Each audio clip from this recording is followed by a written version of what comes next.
Hello, I'm Dr. Romie Mushtaq. I am the author of the USA Today best-selling book, The Busy Brain Cure, the 8-week plan to find focus, tame anxiety, and sleep again. Happiness is stopping to celebrate all the wins along the way with some really amazing comfort food. Is brought to you by Podman. At Podman, we help podcast hosts manage, market, and grow their podcasts. For more info, go to trypodman.com. Welcome. You're tuned into the Happy AF Show, your weekly ticket to a world brimming with joy, energy, and positive vibes. Are you ready to dive into stories that uplift, strategies that empower, and tips that can transform your day from blah to brilliant? Every week, we bring you the most heartwarming, inspiring tales from people just like you who turned their can'ts into cans and their dreams into plans. Whether you're commuting, working out, or just lounging at home, the Happy AF Show is your go-to source for all things happy. Together, we'll explore the corners of happiness, from the simple pleasures of everyday life to the grand gestures that make life worth living. So buckle up, dear listeners, as we embark on this joyous journey. Get ready to laugh, learn, and maybe even shed a tear or two of joy. This is the Happy AF Show, hosted by Phil Gerbyshak, ready to guide you through another incredible episode. Let's get Happy AF now. Let the show begin.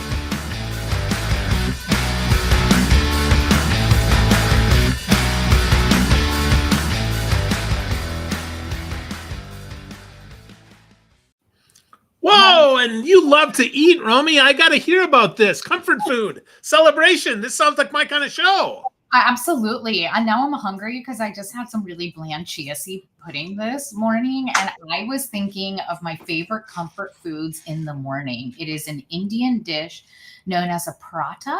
It's like a fried bread that's made like from scratch at home. This ain't no like in the plastic grocery store nonsense. And you eat it with like garbanzo beans or eggs or curried potatoes. And I was just thinking, I need some proper Indian food breakfast. What's your favorite comfort food for breakfast time? Wow. Well, first, I love Indian food too. Yay! So we're going to have to talk afterwards about where we can go Yeah. in Orlando for Indian food because Yeah. I love Indian food. My comfort food for breakfast is French toast and bacon. I love a nice thick Okay. challah French toast with Yes. fresh butter, fresh maple syrup that's just a little bit warmed up, and then some nice crispy bacon on the side. And down there in Orlando, I like to go to Kiki's and have Oh, some yes. breakfast there. They do a nice job. They do. When you come to Orlando, I have some other good places to take you for breakfast, but it sounds like we're going to need to start with Indian food first. There you go. Yeah, absolutely. Absolutely. Well, talking about celebrating, congratulations on making number 1 for USA Today, Romie. That's awesome. Thank you. We hit the bestseller list. So we didn't hit number 1, but that's okay. Oh, same thing. The same thing, because let me tell you, actually, even bigger. It's one, we'll break down my book and why it's so important on the lifelong journey, but we made history. When you look at the publishing data, it's about a 500-to-1 ratio of a male MD or PhD getting a publishing contract compared to a woman author, and even more rare for a woman to doctor, PhD, MD, I'm an MD, to make the bestseller lists, USA Today, Wall Street Journal, New York Times, etc. So I feel, and then it's rare for a woman of South Asian descent, immigrant's daughter, English as a third language. Like, barriers were broken on behalf of the collective sisterhood, celebrating with male allies like yourself. So I think I've finally been able to say that 3 weeks in without getting too emotional, but for you just see the happiness radiating. And if I start crying, it's not because Phil made me cry. It's because I'm just so happy AF. Like, well, I am delighted for you. It's a beautiful book. There's so much in there. It's I will say, when I first dove in, I'm like, man, this is dense. But I will tell you, I love the way you break up every section to make it easy for even someone like me to get it. So thank you very much, Dr. You're Romie. really That's smart. awesome. And here's the trick for people is the stories are there because I want people to be able to see themselves in my story or the stories of the executives. But if people want to get straight to it, you just go straight to chapter 10 and you start doing the work, right? But, this book was meant to change the way doctors approach brain and mental health. And so chapters 5 through 9 had to be written with all the science in there. Yeah, well, it's helpful because sometimes we hear a lot of anecdotes about things, and sometimes we don't get the science. And now we can bring this out, so Yes. I'm grateful for that. Lots of good stuff. I've got lots of notes on my printout here because I had to print some of these pages. I'm like, ooh, because you were nice enough to send me a PDF, and now I got to go get the physical copy, which is super cool. We will send it to you. If I didn't send it to Oh. you, because I think we sent you the PDF before the book launched, and That's I right. will Yep. send an actual book to you. I got you, brother. Deal. All right. Well, let's talk about this awesome book. So first of all, Dr. Romie, you talk about a busy brain. We got to define this first before we can go any further. So what is a busy brain? We can't be happy if we have a busy brain. And people have a misnomer thinking busy brain is because we're busy in our lives. And that's not it at all. Busy brain is that there is a new paradigm to talk about how chronic stress is affecting our mental and physical health. And what I found in my years of research in workplace wellness as a chief wellness officer and a doctor is that high achieving professionals like you and I often work to the edge of burnout in peak performance or chronic stress. And these symptoms start to show up. You can't get your personality in the morning without a venti latte. People are going to tell you when I live while we're streaming on social media that it was a latte, but it may have been 3 energy drinks or even a prescription stimulant like Adderall or Vyvanse. And you have multiple screens open in your office in front of you and you can't focus and you're feeling anxious all day. And something that takes me 3 minutes, like shipping a book to you off of Amazon, is now going to take me 37 minutes because everything that's dinging feels like a code red emergency in my brain. And then you're like, okay, I listened to Phil and Dr. Auntie Romie today. I'm going to go stand on self-care and start week 1 of the protocol with sleep. And you put your head down on the pillow and there are like 72 warring conversations going on in your brain. So the clinical triad is adult onset, ADD or ADHD, anxiety, and insomnia. And that these are not three separate diseases, but all one triad I call the busy brain. And if we don't cure it, we can end up burned out and in life-saving surgery like I did in 2010. My goodness. Wow, that is bananas. So ADHD, insomnia, and anxiety. Oh my gosh. Wow, yeah. That's like the 4 horsemen of the apocalypse for our health. That's horrible. But for productivity, for entrepreneurs, for leaders in the workplace, often how many times we took. So one, I was researching the busy brain and then I came up with the protocol. And then as a doctor, we researched the protocol. So about 1,000 executives went through this protocol with a lot of the companies we partner with. And I can't tell you how many times, Phil, people were like, I thought I was just getting old and the younger kids have the energy to do this job. Or my anxiety was so bad and my doctor told me I'm just a tired mom or executive that's traveling and drinking too much and you need to quit your job. And it wasn't that at all. Like you can trade a busy brain and live on peak performance like you and I are. There you go. That's good. Well, I took your test. Okay. I got a 69, which is actually lower than I'd hoped, but higher than I'd like. I mean, but you said 83% of people scored above a 40. Is that surprising or is that about right on, or what do you think about that? I was surprised when we pulled the research data. There's 17,000 people took this test between December of 2020 and December of 2022. So this is pretty legitimate data. These are clients I was speaking to virtually and in person across all industries, primarily in North America, but some in European Union as well. And I was surprised because the symptoms that came up had to do with sleep and anxiety and focus. not with weight gain and other things that we were hearing were going on in the pandemic. But this is also consistent with the data that the World Health Organization, American Psychological Association says that majority of people are chronically stressed or burned out, and our jobs are to blame. And so, yeah, it is. And thank you for so candidly sharing your score, Phil, right? Because it will make other people feel brave to take it and realize they're not alone. And, you and I get to masterminds, and we don't get to meet every Friday in an incredible group of professional speakers. But when both of us drop in, like, I think the entire group saw toward the end of December before my book launch, everyone's relaxing with the holidays, and I had a busy brain. Like, I'm human. You can have periods like a book launch or a big project that's due at work where you're stressed out, but you can't live in this state. So, we got through the few weeks before and the week of book launch, and now my score is back below a 30, and that's the goal. There you go. So below 30 is the goal, 83% above a 40. So what is the root cause of this? Like, what? Those three things are huge. They are. Right? They're huge. Well, and what happens, the problem is, and why we need to fix this is because in the West, we're addicted to stimulants. We're either on large amounts of caffeine all day or prescription stimulants. So we overprescribe. Oh, listen, 1 or 2 cups, and that's a healthy cup, is normal. Like, most people are drinking 600 to 800 milligrams of caffeine between energy drinks or a couple venti lattes a day, right? So that's where I'm more concerned. And then, or they're getting prescription stimulants and it's overprescribed in America.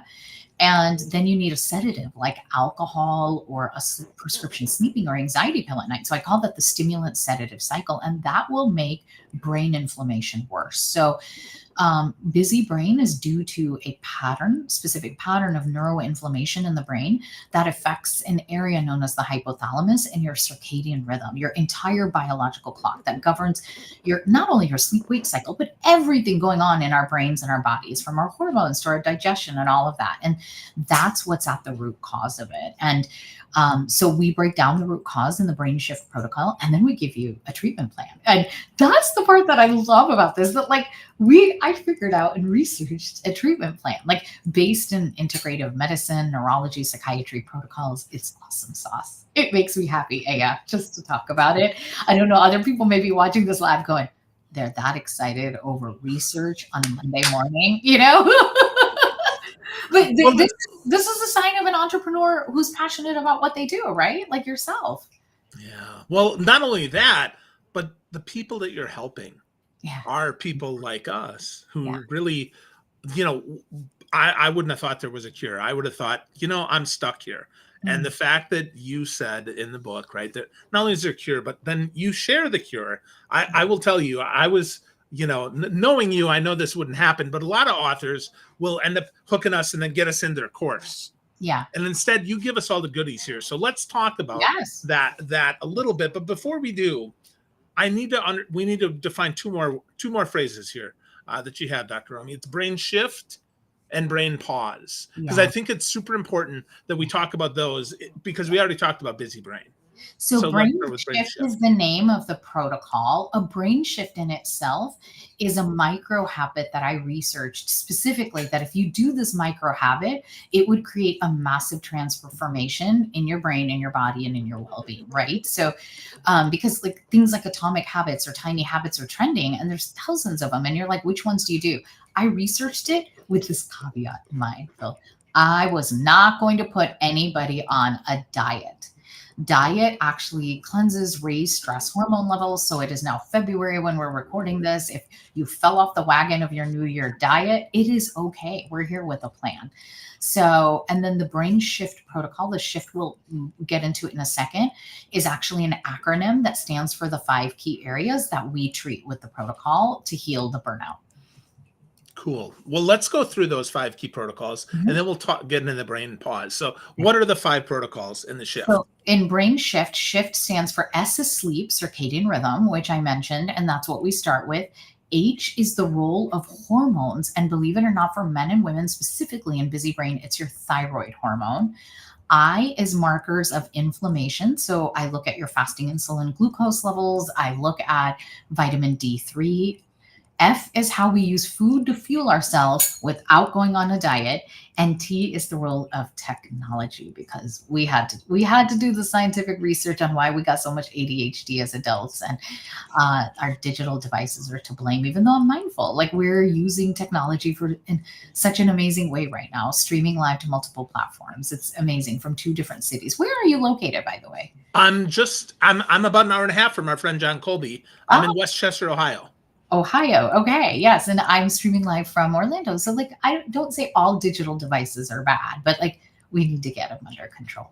Yeah. Well, let's dive into the technology piece of that, because to your point, I think that's the one that many of us feel like we're the least empowered to do, but yet there's some little things that we can do, some little shifts that we can do. So, Romie, talk to me about that. What can I do to take control of my tech? So in chapter 9 of the book, we actually break down a story on the research of why adults now have adult onset ADHD. One, it's you're under chronic neuroinflammation and your thyroid can be off kilter, and that can lead to intermethylation disorders. But our digital device use is making it worse. When you pick up your phone and you touch it, you're now getting a dopamine high, like a hit of, like, an addict does, like with crack or cocaine or whatever, or gambling. And then you put it down and you're like, I have FOMO. I have to check that work email. There's this need to scroll back on TikTok or Instagram again. And that's the dopamine high coming down and crashing. And then you do it again. And for high achieving professionals, we always need to be in control. So we're like, let me make sure I didn't get a work text message or a Slack message or an email. And you feel in control, and you do. But here's the problem. There's 2 things: multi-digital device use. So, like, right now I have 2 computer screens. I have laptop and a desktop here. I have multiple phones. That's the norm.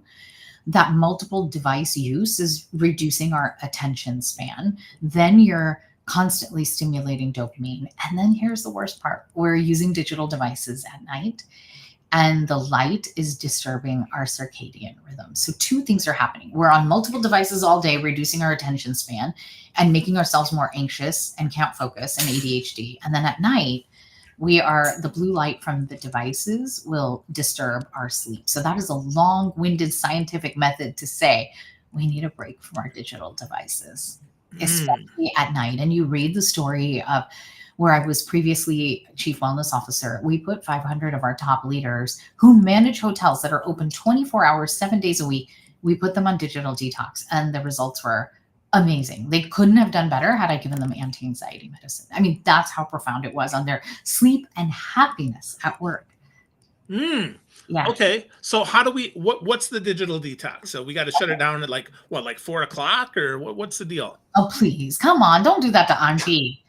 Like, you're going to set the whole audience up and be like, who is this? Like, No, I know you're not going to tell me 4:00. No, I'm not going to tell you 4:00. I will say, if you're like my aunties, because they are the voice of my judgment and a busy brain, and we like chai breaks, if you're going to have a chai or a coffee break in the afternoon, put down the digital device and be happy with the food, right? And the drinks. But what digital detox is so you go to chapter 11 of the book, and we start you first on the 7-day sleep challenge. Once you have your score, we ask you to do that. That's cognitive behavioral therapy for insomnia techniques that we put in the book. So you start with that and set a regular time to sleep and a regular time to get up.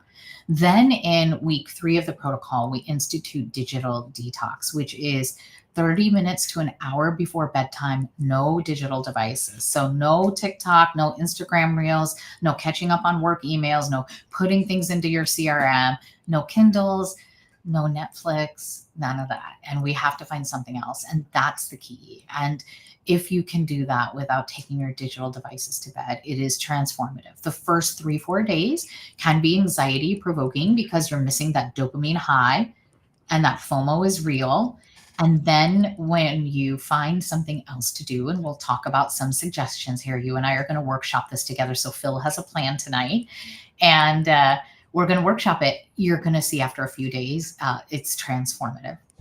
Absolutely. Cool. Well, I forgot to mention this before, but friends, later on, after you're done listening to us, I encourage you to take the Busy Brain Cure quiz. You go to busybraincure.com. You can take the quiz. Like I said, I got a 69. 83% are over 80, but you can be better. The good news is once you understand where you Over are, 40, you over can 40. improve. Yeah. Or over 40, that's what I meant. Yeah. Yep. 83 over 40. So Mhm. with that, let's do workshop, Romie. Yes. Let's talk about that. So Let's- what do I do? Because Okay. to your point, I'm checking my Instagram, I'm looking at threads, I'm Yeah. reading my email. Yeah. What do I do instead? Okay. So what time are you going to plan to go to bed for the next 7 days, regardless of 9:30. or not? 9:30. Okay. We're going to keep it easy and say 9 p.m. Okay. No digital devices. None. Okay. None. So we're going to honor that you're going to have the kind of inkling of, let me just text Dr. Romie and see if she's on her device at 9 p.m. tonight, right? You're going to want to do something. And let me just do one more email because your busy brain is fooling you. If I don't email that client back now, I won't get hired. Like none of that. I'm warning you, it's going to come. Instead, the idea is these sensory pathways that go into our brain and our limbic system and then to that and modulate how we're doing and feeling is our sight, our smell, our touch, our taste, and our hearing. So engage as many senses as you can doing something that doesn't involve digital devices. So my example is I keep all my dishes in my sink all day. I work from home and I'm not traveling for speaking and consulting. And I do my dishes at night before bed. So just seeing the soap and hearing the water, it's relaxing to me. And then my dog, who's 17, he somehow rallies and finds the energy to line up at the front door and he gets an extra walk at night. And that's our decompression time. And so find an activity, a long shower, a hot bath, an actual book. I don't know. What's something that you could do that would keep you busy? Well, the dishes for sure. Okay. And the smell, because usually it's a citrus smell, so Oh. I can engage that, and the tactileness. Yes. So that's touch too. I get that. And then then I could read a book. I could prep. Well, for me, I would prep for my next podcast interview. There you I'd go. read a book. There Perfect. we go.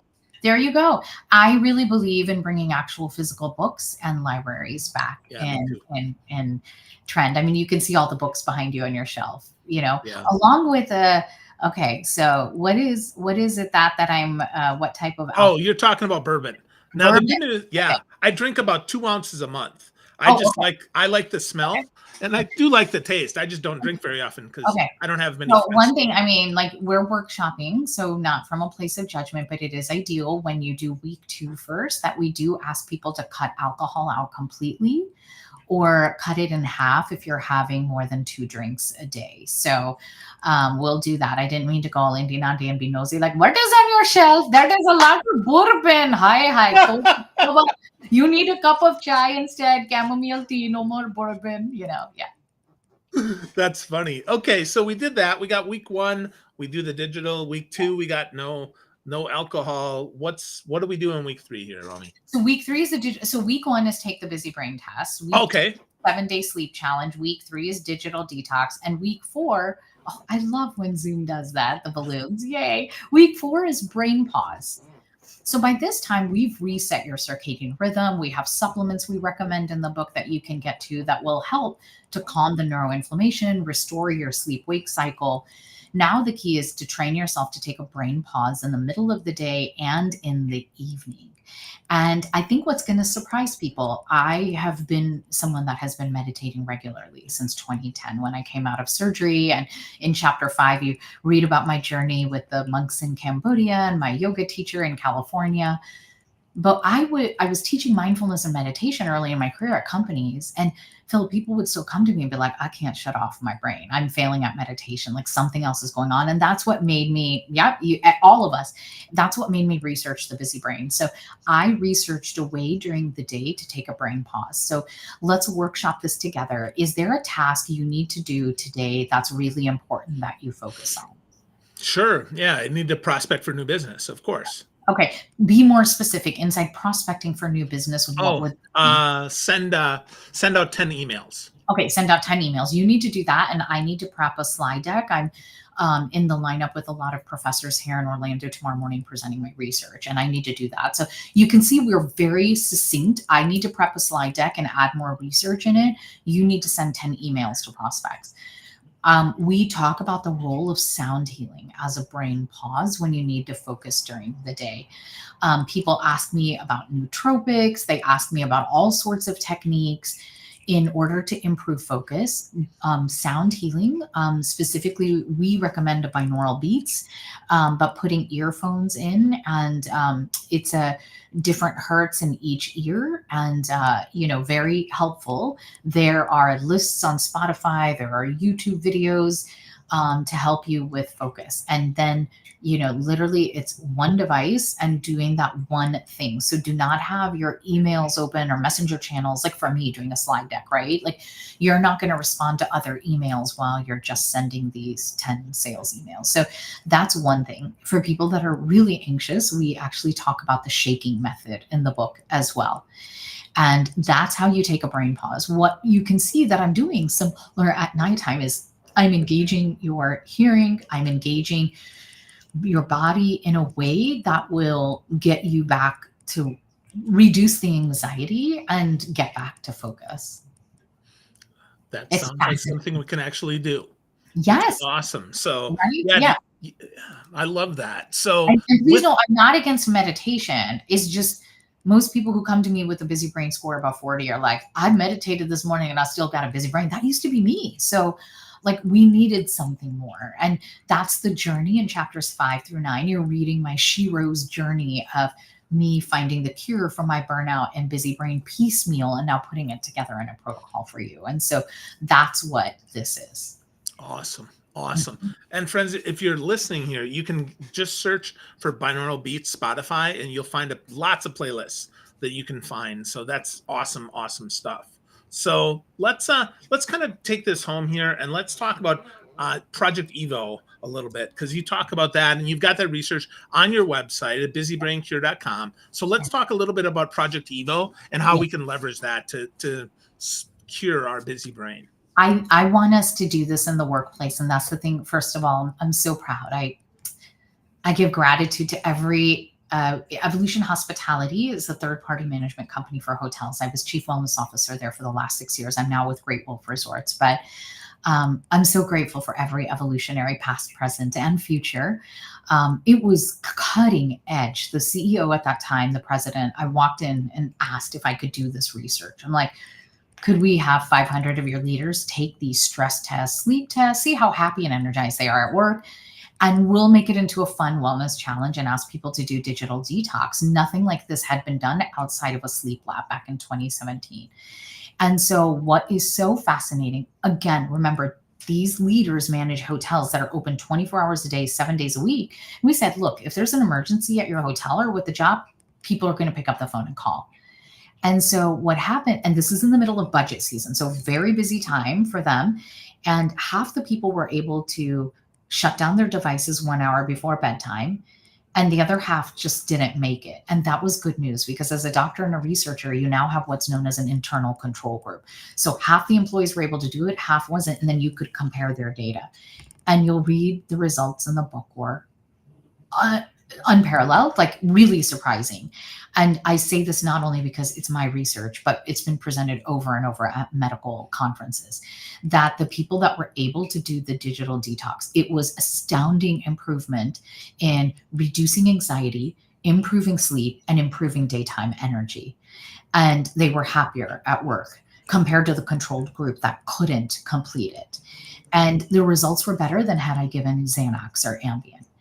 And what was so amazing about this, Phil, and I don't know that everyone at Evolution Hospitality until they read the book even realized this, was I'm blessed to have a lot of corporate clients that call me to speak year to year, multiple events a year, and they're always curious, what new research are you doing or what's new out there in workplace wellness? So as I would present Project Evo to other companies unrelated to hospitality, like CEOs and CHROs, we'd like, really, if they could do that, we need to try this. And it created this cultural phenomenon that like other companies were shifting their culture to say, I as a leader am not going to be sending work emails and text messages late until we define what an emergency truly is.